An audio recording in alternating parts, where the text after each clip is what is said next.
This is Play-Doh. It is flexible because it can bend and twist in many ways without breaking. This is a popsicle stick. It is not flexible. It is rigid. You may be wondering why I'm talking about Play-Doh and popsicle sticks during a growth mindset video. It's because that the way that you think can also be described as flexible or rigid. Rigid thinking is when you tend to only think in one way. When you have a problem, you might get stuck if your original plan doesn't work. Flexible thinking, on the other hand, is when you can think in new and different ways. Flexible thinkers can shift and change so that they adapt to different circumstances.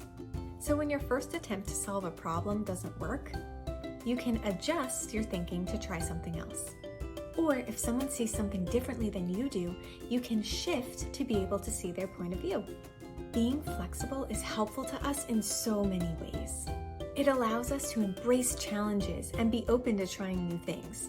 It can also help us understand and get along better with others. And finally, in a world that's always changing, being a flexible thinker means that you can adapt more easily.